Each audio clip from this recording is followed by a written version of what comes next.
the belief factor has already done its work. Because, and we've not said this before, we are so appreciating this important and leading edge question. When something occurs that causes a launching of desire, beliefs that are contrary to the laws and how they work cause a launching of desire to understand how the laws do work.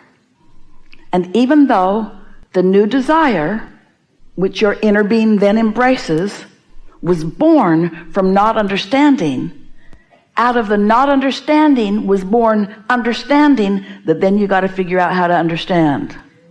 Because your inner being stands knowing your power and knowing your value and knowing a path that's going to be pleasing for you and is calling you constantly. So as your inner being is calling you, and because of what you believe you're not coming, your inner being calls you more and you still don't come, and your inner being calls you more and you still don't come, and eventually there is a sort of crisis of experience that causes you to ask for something that you could never have asked for before if that hadn't happened. And your inner being holds you now steady in that new place that a part of you in your humanness came to.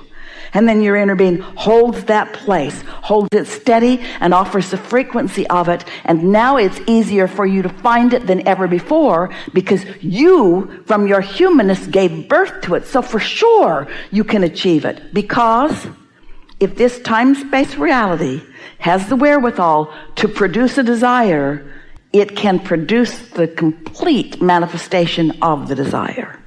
You said, I'll go out on the leading edge and I'll discover things that cannot be discovered unless I am out on the leading edge.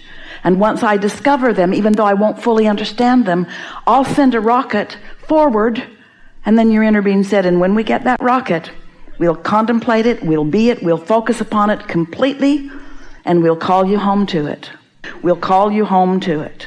And then we all said, oh, how pleasurable it's going to be to close that gap. No one can live without producing desire. But a lot of people have come to believe that as fast as desire is born, they should squelch it, because they feel the discord. We say, if you're going 100 miles an hour and you hit a tree, it's a big problem. If you're going 5 miles an hour and you hit a tree, not such a big problem. So a lot of people say we should all go 5 miles an hour, because then when we hit a tree, it's not a big problem. But law of attraction won't let you keep your speed at 5 miles an hour. And don't you admit it's more fun to go faster? So you say, yeah, it's more fun to go faster, but it's not fun to hit trees. So we say, watch where you're going. Pay attention to those limiting beliefs.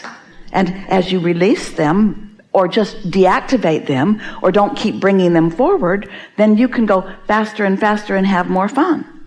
When you release thought, which means you release limiting beliefs, then you're unlimited. Every one of you has an inner being, and every one of you has access to all of this. But sometimes those like Esther, those like you, those like Jesus find alignment, and then with it find satisfaction and knowing, and then others who are in the vicinity benefit by what they know. There does not need to be one intermediary between you and your source. Just reach for the satisfying alignment with all that you've already created, and consciously witness the results of what you are all about.